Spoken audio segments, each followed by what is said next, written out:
Good morning students. बच्चों, आज हम लोग पढ़ेंगे नेक्स्ट टॉपिक सॉलिड स्टेट का, types of solids on the basis of constituting particles. यानी सॉलिड किन पार्टिकल से मिलके बना है उसके हिसाब से उसको कितने पार्ट्स में डिवाइड किया गया है, हम लोग ये पढ़ेंगे। कॉन्स्टिट्यूटिंग पार्टिकल्स एटम है, आयन है या मॉलिक्यूल है या कैसे वो अरेंज हैं, उसके according solids are classified into 4 categories.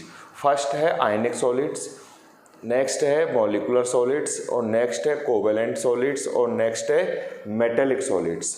ये हम अब एक एक करके पढ़ेंगे। सबसे पहले हम पढ़ रहे हैं आयनिक सॉलिड्स। जैसा कि बच्चों नाम से ही इंडिकेट हो रहा है कि द सॉलिड, इनके अंदर जो कॉन्स्टिट्यूटिंग पार्टिकल्स होंगे वो होंगे पॉजिटिवली और नेगेटिवली चार्ज्ड आयंस, क्योंकि प्लस और माइनस में अट्रैक्शन होगा और वो जो अट्रैक्टिव फोर्स होगा वो कूलम्स फोर्स होगा, यानी इलेक्ट्रोस्टैटिक फोर्स ऑफ अट्रैक्शन। तो डेफिनेशन हो जाएगी the solids in which constituting particles are positively and negatively charged ions. These ions are held by strong electrostatic force of attraction. जो force होगा वो स्ट्रॉन्ग होगा क्योंकि वो कूलम्स फोर्स है और प्लस और माइनस के बीच में जो लगने वाला फोर्स है वो काफ़ी स्ट्रॉन्ग होता है। इसका हमने एग्जाम्पल लिया। हम एक ही एग्जाम्पल दे देंगे NaCl का। अब NaCl का क्रिस्टल बनाने के लिए पहले तो आप ये डायग्राम बनाइए। इस डायग्राम की आपने प्रैक्टिस कर ली होगी।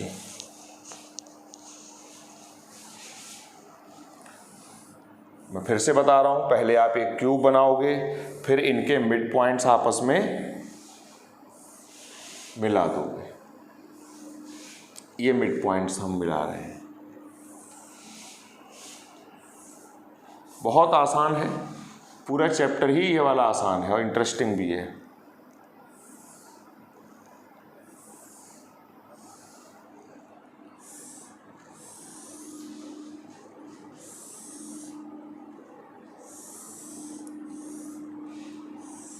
ये बन गया।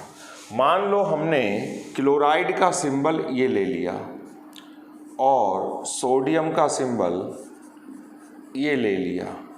अब इसको ऑल्टरनेट अरेंज कर देंगे। अगर यहाँ पर सोडियम लोगे तो यहाँ पे क्लोराइड लोगे, या यहाँ पर क्लोराइड लोगे तो यहाँ पर सोडियम। मान लो हमने ये क्लोराइड लिया, फिर ये sodium, chloride, sodium, chloride, sodium, alternate आप ऐसे अरेंज कर दोगे सब जगह। नोट्स प्रॉपरली बनाते हुए चलना बच्चों, वरना फिर समस्या हो जाएगी आगे जाके।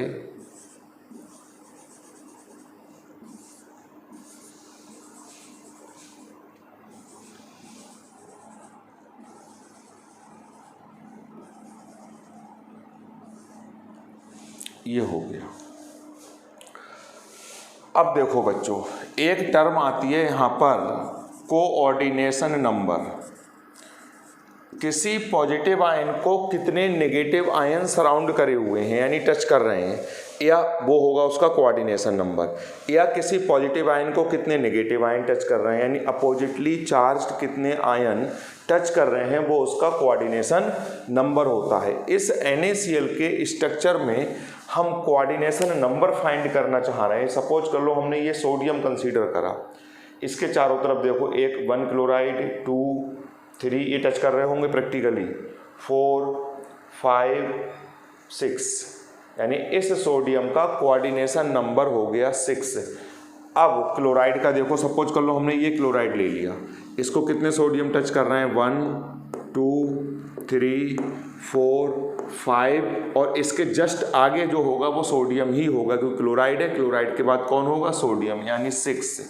तो coordination number of sodium equal to 6 and chloride equal to 6। ये हमको लर्न करना है कि NaCl के क्रिस्टल में सोडियम और क्लोराइड का कोऑर्डिनेशन नंबर 6 होता है। ये हो गया NaCl का स्ट्रक्चर।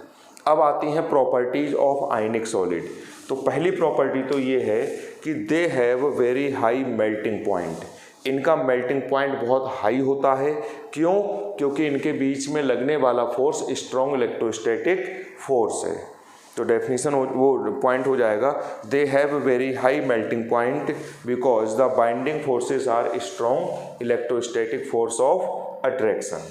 अब नेक्स्ट आता है ये करंट का फ्लो कौन कौन करवाता है? या तो करंट का फ्लो फ्री इलेक्ट्रॉन्स करवाते हैं, इलेक्ट्रॉन नहीं बोलोगे आप, इलेक्ट्रॉन तो लकड़ी में भी होते हैं मगर वो न्यूक्लियस के चारों तरफ घूम रहे होते हैं, फ्री नहीं होते हैं।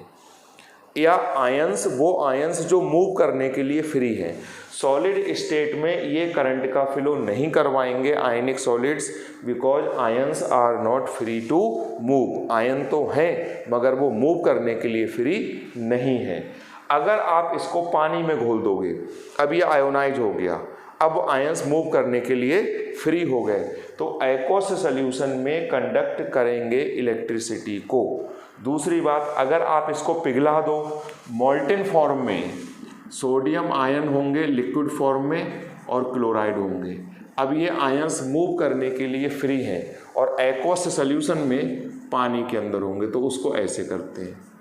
तो एक्वस सॉल्यूशन में भी करंट का फ्लो करवाएंगे और मोल्टेन स्टेट में भी करंट का फ्लो करवाएंगे because ions are free to move. ये क्वेश्चन आता है कि they are insulator of electricity in solid state but conduct electricity in aqueous solution और इन मोल्टेन स्टेट। तो रीजनिंग आप ये दोगे कि in solid state ions are not free to move but in molten state और in aqueous solution ions are free to move.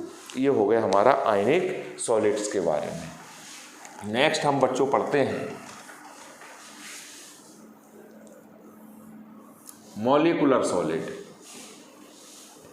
Molecular solid नाम से ही आपको पता लग रहा है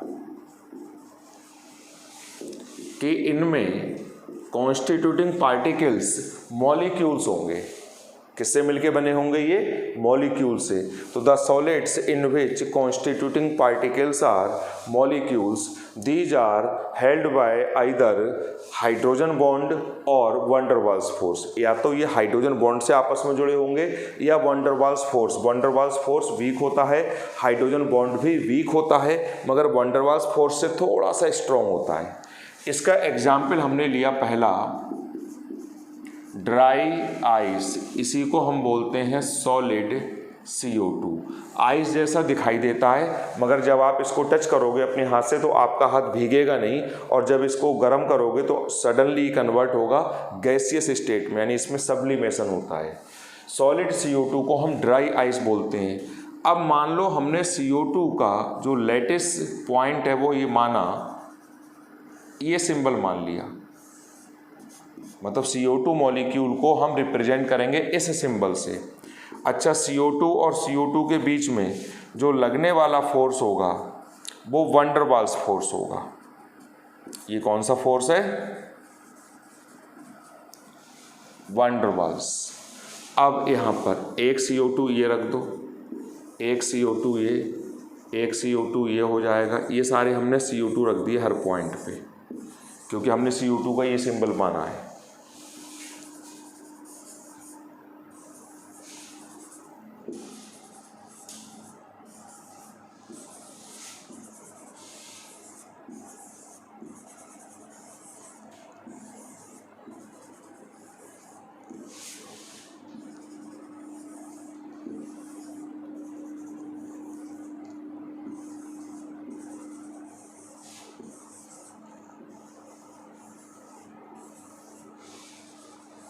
ये हो गया ड्राई आइस का स्ट्रक्चर।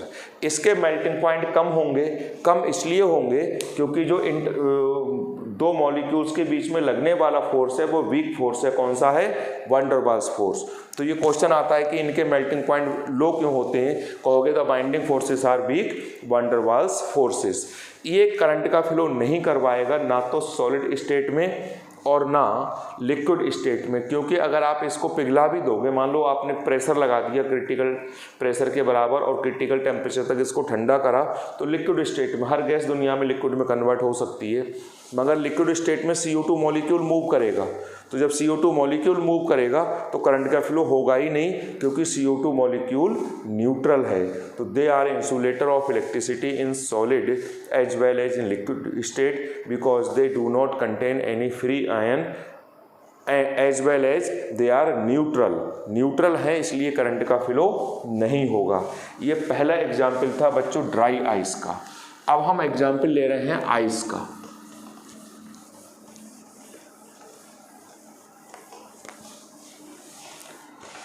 आइस के अंदर H2O मॉलिक्यूल्स होंगे।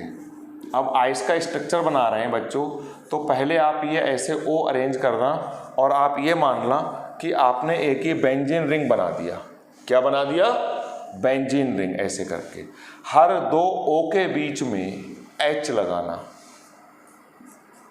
कोशिश करना ये रफ कॉपी पे आप मेरे साथ साथ बना लो। कॉपी खोलो। आपने क्या करा, पहले बेंजीन रिंग जैसी कोई चीज़ बनाई और उस पर O रख दिए कॉर्नर पे जहाँ कार्बन होते हैं।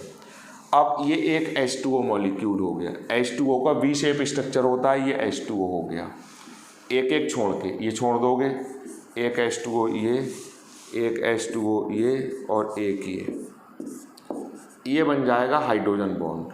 हाइड्रोजन बॉन्ड आपने केमिकल बॉन्डिंग चैप्टर में 11th में पढ़ा होगा, और अब मैं जब स्टार्ट करूँगा P ब्लॉक तो मैं उसमें आपको पढ़ाऊँगा। यहाँ पे बच्चों एक बात आपको ध्यान रखनी है कि ऑक्सीजन 2 कोवेलेंट बॉन्ड बनाता है, तो ऑक्सीजन 2 बनाएगा हाइड्रोजन बॉन्ड, और हाइड्रोजन बनाता है एक कोवेलेंट बॉन्ड, तो हाइड्रोजन बनाएगा एक हाइड्रोजन बॉन्ड। कोई भी एटम उतने हाइड्रोजन बॉन्ड बनाता है जितने वो कोवेलेंट बॉन्ड बनाता है। अगर कोई बीच में रिपल्सिव फोर्स ना लगे, रेजिस्टेंस अगर कोई ना लगे, अगर वो बॉन्ड बनाने के लिए फ्री है, तो कोई भी एटम उतने हाइड्रोजन बॉन्ड बनाएगा जितने बनाता है वो covalent bond. Oxygen 2 covalent bond बना रहा है तो 2 हाइड्रोजन बॉन्ड बनाएगा। एक ये बना हुआ है, एक और बनेगा। हो सकता है वो हाइड्रोजन बॉन्ड इधर हो या इधर हो या इधर हो, क्योंकि ये जो स्ट्रक्चर है ये 3 डायमेंशनल स्ट्रक्चर होगा। ऐसे करके ये हाइड्रोजन बॉन्ड बनाएगा एक, ये नहीं बनाएगा क्योंकि एक हाइड्रोजन बॉन्ड बना चुका है। ये एक हाइड्रोजन बॉन्ड और बनाने में कैपेबल है।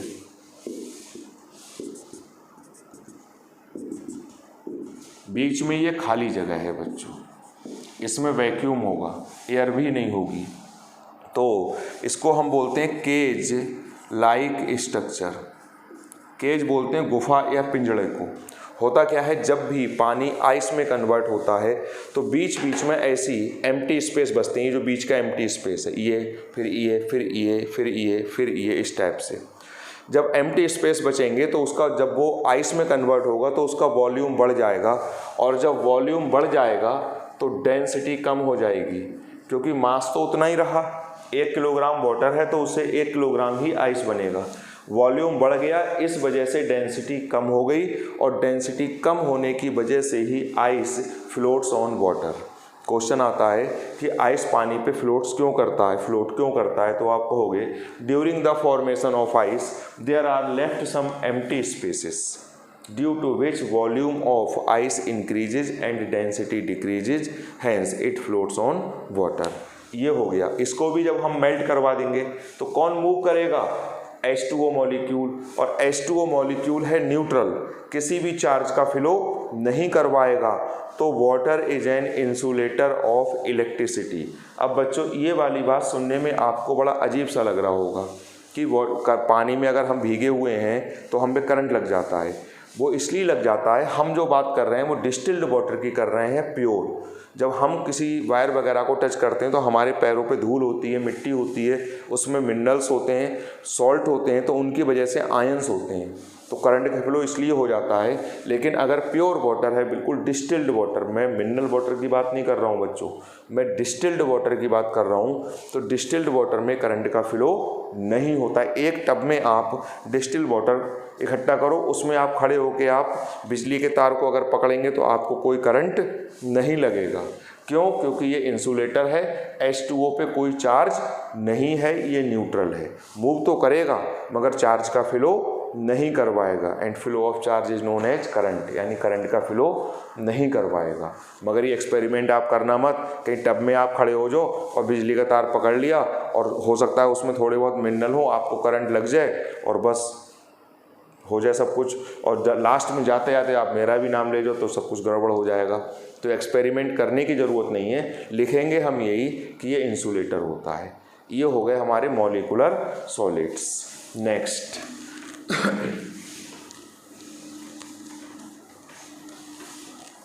Covalent solids. अब आएंगे थर्ड, कोवैलेंट सॉलिड्स। ये एटम से मिलके बने होते हैं, यानी यहाँ पे कॉन्स्टिट्यूटिंग पार्टिकल्स एटम्स होंगे और एटम के बीच में जो लगने वाला फोर्स होगा वो होगा covalent bond. The solids in which constituting particles are atoms, these are held by strong covalent bond। Constituting particles atoms होंगे, उन एटम्स को आपस में बाइंड करने वाला जो फोर्स होगा वो होगा कोवैलेंट बॉन्ड। इसका एग्जाम्पल है डायमंड। पहला एग्जाम्पल, डायमंड में हर कार्बन की कोवैलेंसी बच्चों 4 होती है। कार्बन 4 बॉन्ड बनाता है। डायमंड के अंदर हर कार्बन 4 कार्बन से घिरा होता है टेट्राहेड्रल अरेंजमेंट में, यानी in diamond each carbon is tetrahedrally surrounded by 4 other carbon atoms. ये हमने बना लिया टेट्राहेड्रल, ये कार्बन है और ये कार्बन से ही घिरा होगा, ये भी कार्बन है। अब आप क्या करो, हर कार्बन के 4 बॉन्ड बनाते हुए चलो।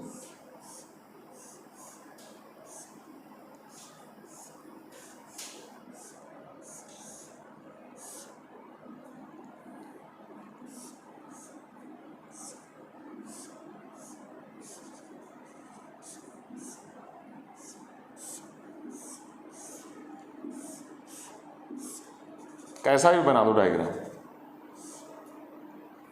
ये हो गया। अंदर वाले जो कार्बन है उसकी वैलेंसी 4 होनी चाहिए, टर्मिनल वालों से कोई मतलब नहीं।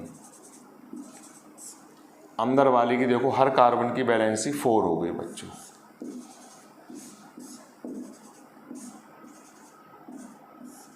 ऐसे कोई डायग्राम बना देना।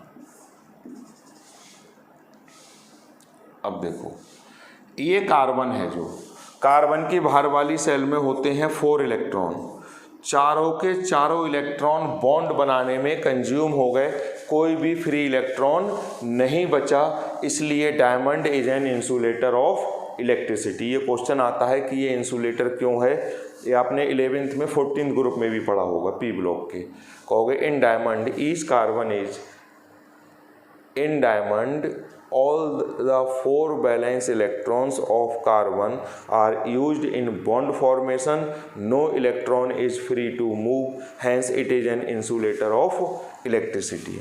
दूसरी बात यहाँ पे याद करोगे, ये कार्बन बना रहा है 4 कोवैलेंट बॉन्ड, तो इसमें कौन सा हाइब्रिडाइजेशन होगा, sp3।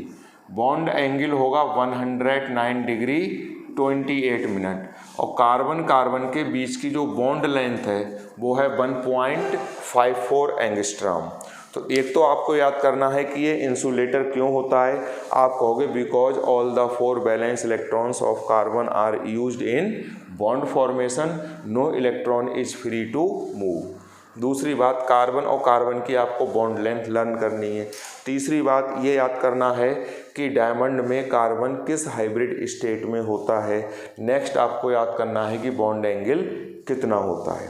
ये जो एक लेयर नहीं है, ये तो पूरा 3 डायमेंशनल स्ट्रक्चर होगा, ऐसे बॉल जैसी बनी हुई होगी।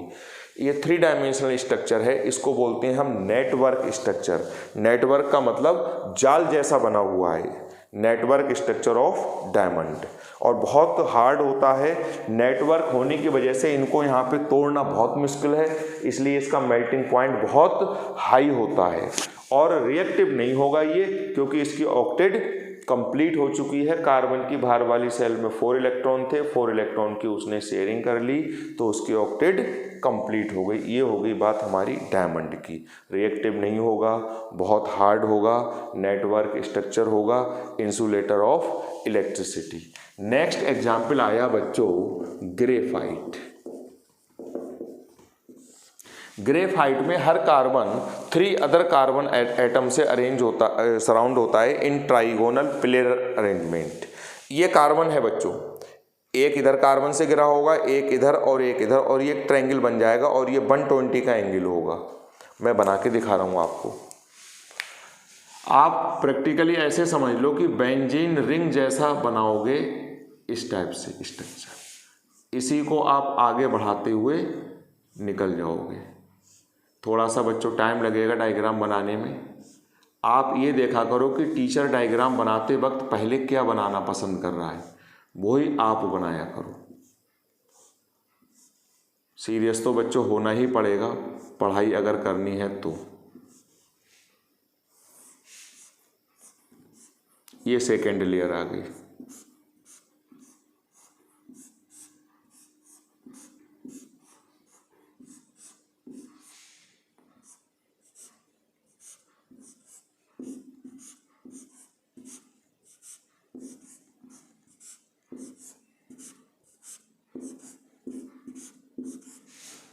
ये थर्ड लेयर आ गई।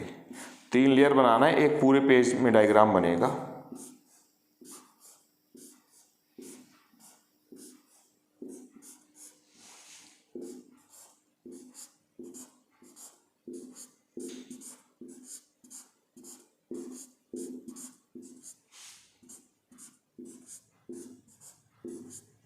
ये यहाँ पे क्या करना बच्चों, ऐसे डॉट लगा देना।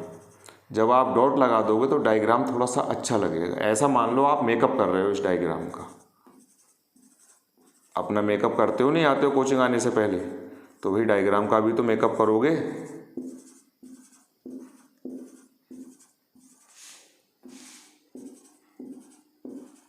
ये इस टाइप से मैं एक ही लेयर में दिखा रहा हूँ, आप सब जगह कर देना आराम से।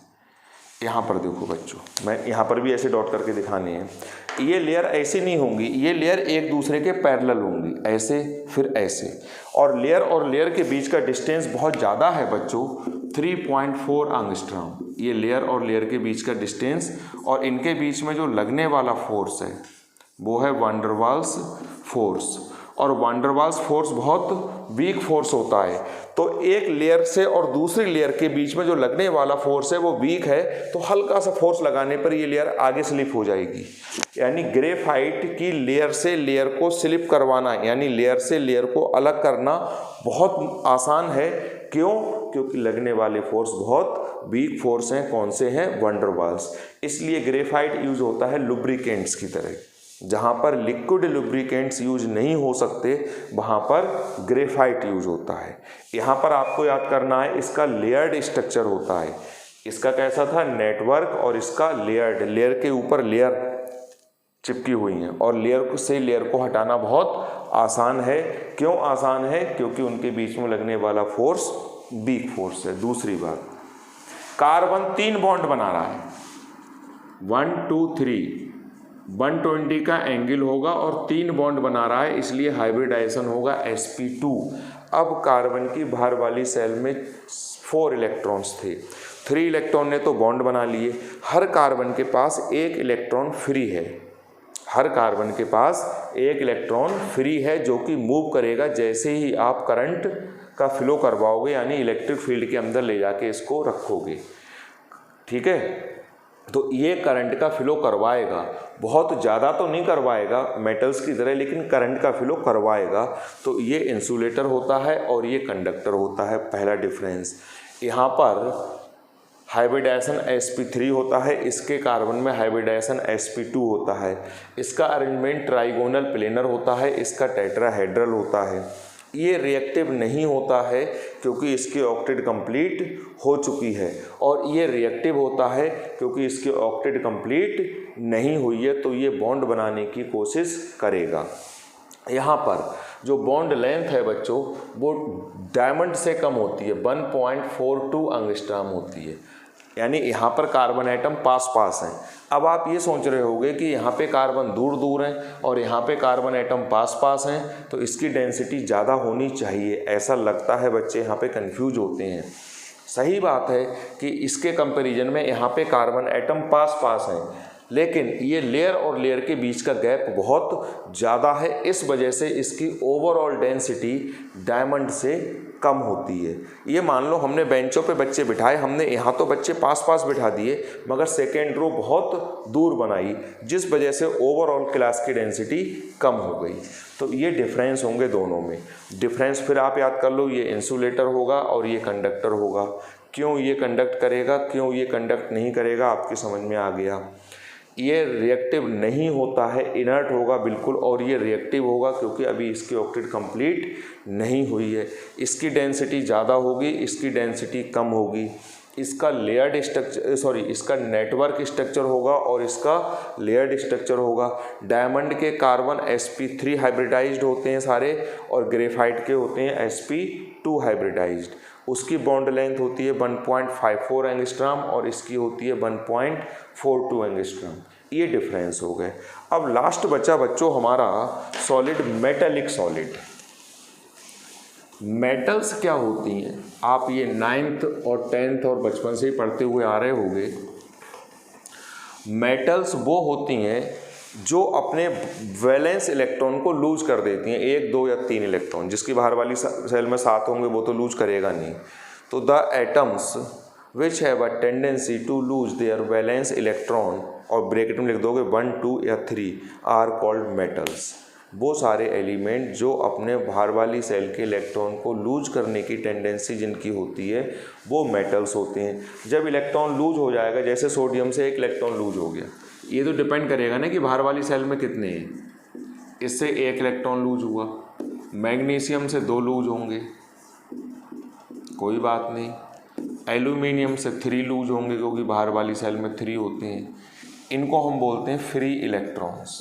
क्या बोलते हैं? Free electrons. क्योंकि अब ये न्यूक्लियस के चारों तरफ ऑर्बिट में चक्कर नहीं लगा रहे हैं, ये ऑर्बिट को छोड़ के जा चुके हैं। कहाँ गए पता नहीं, फ्री हो गए बिल्कुल।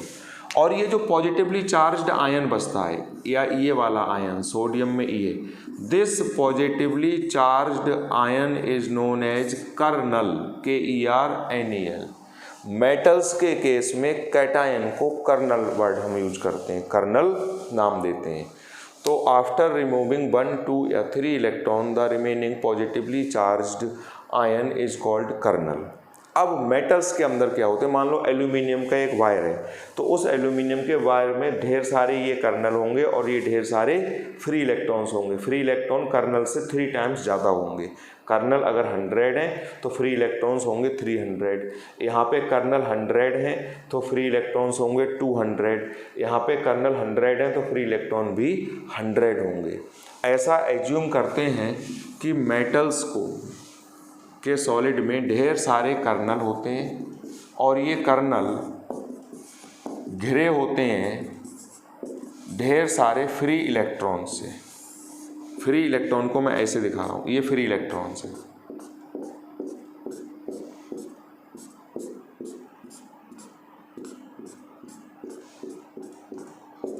ये फ्री इलेक्ट्रॉन से।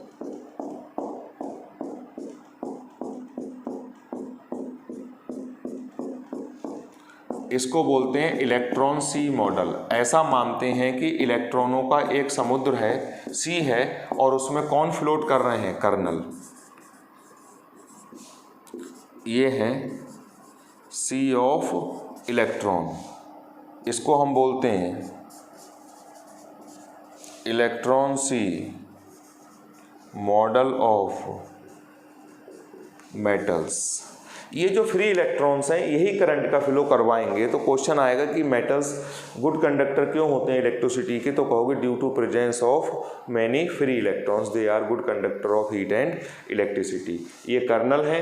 कर्नल और इन फ्री इलेक्ट्रॉन्स के बीच में जो अट्रैक्टिव फोर्स लगता है, प्लस माइनस तो लगेगा ही लगेगा, उसी अट्रैक्टिव फोर्स को हम बोलते हैं मेटेलिक बॉन्ड। उस अट्रैक्टिव फोर्स को बोलेंगे मेटेलिक बॉन्ड। मेटेलिक बॉन्ड जितना ज़्यादा स्ट्रॉन्ग होगा, मेटल उतनी ज़्यादा हार्ड होगी और उसका मेल्टिंग पॉइंट उतना ज़्यादा होगा। तो ये हमने पढ़े classification of solids on the basis of constituting particles. 4 type के हमने पढ़ लिए। इस लेक्चर में बच्चों इतना ही। नेक्स्ट लेक्चर आज ही मैं आपको सेंड करूँगा और इसके नोट्स सेंड करूँगा। Thank you.